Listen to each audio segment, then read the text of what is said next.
Hi guys, welcome back to my channel. कैसे हैं आप सब लोग? आई होप कि आप सब लोग बहुत अच्छे होंगे। आज की वीडियो में मैं आपके साथ नॉन कंटीजियस मेमोरी एलोकेशन का फर्स्ट टॉपिक शेयर करने वाली हूँ, जो कि है पेजिंग।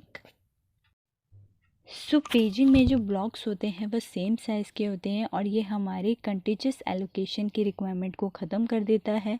यानी अब हम क्या कर सकते हैं नॉन कंटीजियस मैनर में, यानी ज़रूरी नहीं है कि हम अपने जो प्रोग्राम हैं उनको एक साथ स्टोर करें। हम क्या कर सकते हैं उनको नॉन कंटीजियस मैनर में, यानी हमें जहाँ पे स्पेस मिल रहा है हम वहीं पे स्टोर उनको कर सकते हैं।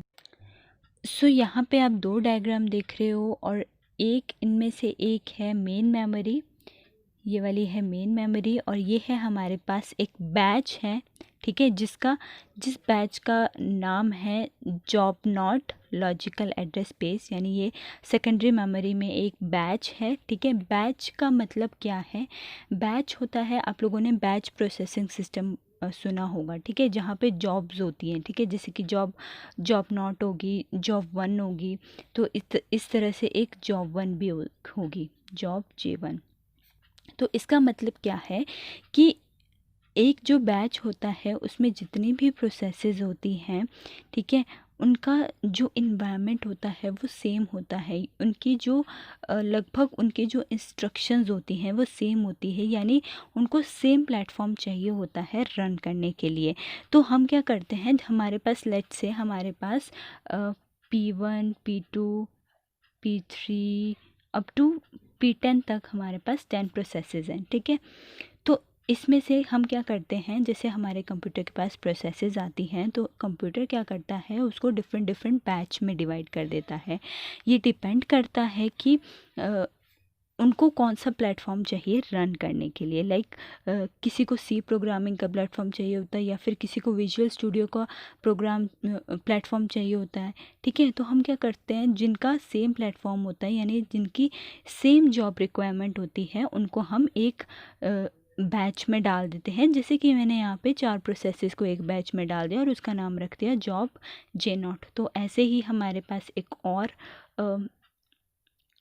और बैच हो सकता है, ठीक है, जिसमें होगा P4 P5 एंड P6 और इसका हम नाम रख सकते हैं जॉब J1, ठीक है। तो इस तरह से तो इनमें जो प्रोसेसेस होती हैं उनकी रिक्वायरमेंट सेम होती है। तो यहाँ पे मेरे पास एक बैच है, एक जॉब J0 है, ठीक है, जिसमें मेरे पास है 4 processes P0 P1 P2 P3, ठीक है। और इनको यहाँ पे नंबर्स दिए गए हैं जिनको हम बोलते हैं पेज नंबर, जैसे कि 0 1 2 3। तो जो पेज नंबर्स होते हैं ना, अब कंप्यूटर की बात है तो वो हमेशा 0 से स्टार्ट होते हैं, 0 1 2 3, हम डायरेक्ट 1 से स्टार्ट नहीं करते हैं। फिर नेक्स्ट हम बात करते हैं मेन मेमोरी की। एज़ यू कैन सी कि मेन मेमोरी का जो आधा पार्ट होता है वो ऑपरेटिंग सिस्टम का होता है, ठीक है, और बाकी हमारे पास यहाँ पे बहुत सारे ब्लॉक्स होते हैं, डिफरेंट डिफरेंट साइज़ के ब्लॉक्स होते हैं। जो मेन मेमोरी के में जो ब्लॉक्स होते हैं, या फिर हम उनको फ्रेम्स भी कह सकते हैं, क्योंकि यहाँ पे जो ये नंबर है, ठीक है, इसको हम क्या कहते हैं, फ्रेम का नंबर बोलते हैं, यानी फ्रेम नंबर बोलते हैं। तो ये हमारे पास डिफरेंट डिफरेंट फ्रेम्स हैं। तो अब हम ऐसे नहीं बोलेंगे कि ये ब्लॉक्स हैं हमारे पास, हम बोलेंगे कि मेन मेमोरी में जो है ये फ्रेम्स हैं, और जो हमारे पास सेकेंडरी मेमोरी में जो होते हैं ये ब्लॉक्स होते हैं। ये ब्लॉक्स नहीं होते, ये पेजेस होते हैं, बिकॉज़ यहाँ पे पेज नंबर हमारे पास गिवन होता है कि इस पेज नंबर पे, जैसे कि 1 पेज नंबर पे हमारी P1 प्रोसेस पड़ी हुई है, 2 पेज नंबर पे P3 प्रोसेस पड़ी हुई है। यहाँ पे मैं आपको थोड़ा सा डायग्राम समझा देती हूँ। तो यहाँ पे हमारे पास एक J0 है, जॉब J0, ठीक है, जो कि हमने 4 पार्ट्स में डिवाइड करा है, जिसको हमने नाम दिया है प्रोसेस 1, प्रोसेस 2, प्रोसेस नॉट। मैं यहाँ पे आपको डायग्राम समझा देती हूँ। तो यहाँ पे हमारे पास एक जॉब नॉट है, ठीक है, यानी एक ये बहुत बड़ी इंस्ट्रक्शन है, ठीक है, जिसको हमने 4 पार्ट्स में डिवाइड किया है। तो यहाँ पे सबसे पहले हमारा P0, फिर है P1, फिर है P2, फिर है P3, ठीक है। इन पे यहाँ पे हमारे पास नंबर्स दिए गए हैं 0 1 2 3 4, और यहाँ पे है हमारी 16 बिट की मेन मेमोरी। तो यहाँ पे हमारे पास नंबर्स गिवन है, फ्रेम नंबर्स गिवन है, ठीक है, 0 2 हमारे पास 15 गिवन है। तो हमारे पास 16 बिट की जो है मेन मेमोरी है। सो ऑफ कोर्स हम लोग non contiguous memory management scheme कर रहे हैं, तो यहाँ पे ज़रूरी नहीं है कि जो हमारा ऑपरेटिंग सिस्टम है वो हमारी, जैसे हमारे पास यहाँ पे एक जॉब जो है उसमें 4 प्रोसेसेस हैं। अब ऐसा ज़रूरी नहीं है कि ये जो 4 प्रोसेसेस हैं उनको हम एक साथ ही लोड करें। ऐसा हो सकता है कि जो बीच के फ्रेम्स हो, ठीक है, मेन मेमोरी में ऐसा होता है, जैसे कि हम लोगों ने पहले भी पढ़ा है कि कुछ जो फ्रेम्स होते हैं, कुछ जो ब्लॉक्स होते हैं वो खाली होते हैं, ठीक है, क्योंकि उनकी जो प्रोसेस होती है वो टर्मिनेट हो चुकी होती है।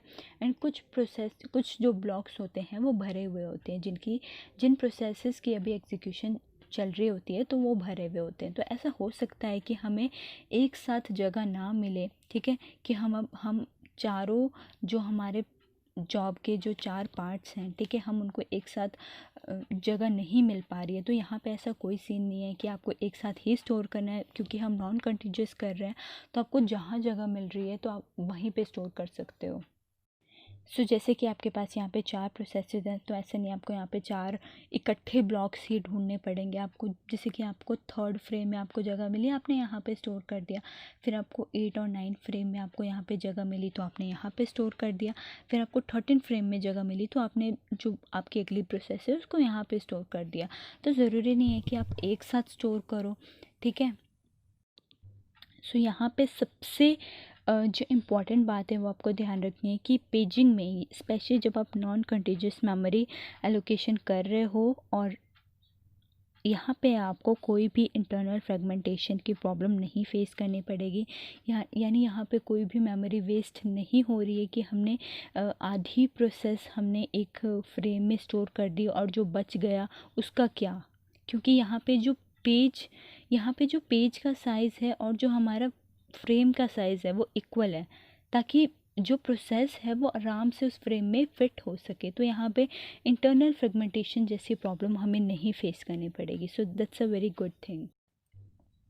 अब आपके दिमाग में एक और क्वेश्चन आ रहा होगा कि भाई हमने अपनी, ठीक है, अब हमारे पास एक जॉब J0 है, ठीक है, हमने उसकी जो 4 पार्ट्स हैं, ठीक है, वो हमारे मेन मेमोरी के जो फ्रेम्स हैं उनमें अलग अलग जगह पे स्टोर कर दी। अब हमें कैसे याद रहेगा कि हमने P0 को कहाँ स्टोर करा है? अब हमें कैसे याद रहेगा कि हमने P1 को कहाँ स्टोर करा है, P2 को कहाँ स्टोर करेगा, P3 को कहाँ स्टोर करेगा? अब यहाँ पे तो चलो हमने टेबल बना रखा है, तो मुझे पता है कि मैंने P0 को 3rd फ्रेम में स्टोर करा है, P1 को 8th फ्रेम में स्टोर करा है, ठीक है, P2 को 9th फ्रेम में स्टोर करा है और जो P3 है उसको 13th फ्रेम में स्टोर करा है। लेकिन ऑपरेटिंग सिस्टम को कैसे पता चलेगा? सोचो एक कंप्यूटर है, ठीक है, उसके अंदर ये सब चीज़ें चल रही है कि उसने एक जॉब के पार्ट को यहाँ पे स्टोर करा है, वहाँ पे स्टोर करा है, तो उसको कैसे पता चलेगा? यानी याद रखने के लिए कुछ होना भी तो चाहिए। तो यहाँ पे क्या होता है, यहाँ पे हमारा ऑपरेटिंग सिस्टम बनाता है PMT। यहाँ पे लिख लेती हूँ PMT, जो कि है पेज मैप टेबल। तो यहाँ पे एक टेबल बनता है, ठीक है, किस तरह से बनता है मैं आपको दिखा देती हूँ। तो इस तरह से एक टेबल बनता है, ठीक है, इसके बारे में हम लोग आगे पढ़ने वाले हैं, ठीक है। एक टेबल बनता है जहाँ पे आपकी प्रोसेसेस लिखी जाती है और वो मेन मेमोरी में कौन से फ्रेम में स्टोर है, जैसे कि P0 है तो वो कौन से फ्रेम में स्टोर है, 3rd फ्रेम में स्टोर है, तो वो लिखा जाता है। तो इस तरह से बनता है, तो हम इसके बारे में डिटेल में अगली वीडियो में देखने वाले हैं। So guys that's a basic introduction about paging. I hope आपको थोड़ा सा आइडिया लग गया होगा कि ऑपरेटिंग सिस्टम किस तरह से हमारे पेजेस को स्टोर करता है फ्रेम्स में, उनका साइज़ सेम होता है और हमें इंटरनल फ्रेगमेंटेशन की प्रॉब्लम नहीं होती है, हमारा जो स्पेस है वो बहुत ज़्यादा बच जाता है। So that's a good thing about non contiguous memory allocation कि हमें जहाँ भी जगह मिलती है हम वहीं पे अपने पेजेस को स्टोर कर देते हैं। और हमने कहाँ पे स्टोर किया है, जैसे कि मैंने अभी कहा कि उसके लिए हम पेज मैप टेबल बनाते हैं ताकि हमें याद रहे कि हमने इस पेज को मेन मेमोरी के इस फ्रेम में स्टोर करा है, ताकि हमें कोई कन्फ्यूजन ना हो। सो पेज मैप टेबल के बारे में हम नेक्स्ट वीडियो में देखने वाले हैं। तो अगर आपने अभी तक अपने चैनल को सब्सक्राइब नहीं करा है तो आप रेड कलर के सब्सक्राइब बटन को क्लिक करें। आपको साथ ही बेल आइकन को भी प्रेस करना है ताकि मैं जब नेक्स्ट वीडियोस डालूं, ठीक है, तो आपको सबसे पहले नोटिफिकेशन मिले और आप उनको अच्छे से समझ पाएँ, अच्छे से देख पाएँ। और अगर आपको कोई भी क्वेरी है तो आप मुझे बेझिझक, ये आपका ही चैनल है एंड आप बेझिझक आप चैनल पे कमेंट कर सकते हैं। अदरवाइज़ मैं अपनी ईमेल आईडी डाल दूँगी डिस्क्रिप्शन बॉक्स में, या फिर मैं अपने इंस्टाग्राम आईडी डालूँगी। आप वहाँ पे मुझे मैसेज कर सकते हो, आपकी जो भी प्रॉब्लम है मैं आपके रिप्लाई करने की ज़रूर कोशिश करूँगी। ऐसा मत समझिएगा कि मैं एक यूट्यूबर हूँ, मैं किसी के भी मैसेज रिप्लाई नहीं करती हूँ। अगर मुझे कोई कमेंट करता है तो जब भी मैं अपना नेट ऑन करती हूँ सबसे पहले मैं वही देखती हूँ कि किसने क्या कमेंट करा है, और किसी की कोई क्वेरी होती है तो मैं ज़रूर उसको आंसर करती हूँ। अगर आप मेरे सब्सक्राइबर हो तो आपको ये चीज़ ज़रूर पता होगी कि मैं हमेशा सबके रिप्लाईज़ देखती हूँ, उनका रिप्लाई करती हूँ, कोई क्वेरी हो तो उसको क्लियर करती हूँ। सो आप मुझे कमेंट ज़रूर करिएगा and stay safe, stay healthy, अपना ध्यान रखिएगा और अपनी फैमिली का ध्यान रखिएगा और हमेशा खुश रहिएगा। And love you guys, love you so much. आप सब लोग बहुत ज़्यादा सपोर्ट करते हैं। Thank you so much for viewing, thank you so much for your love and care, thank you all।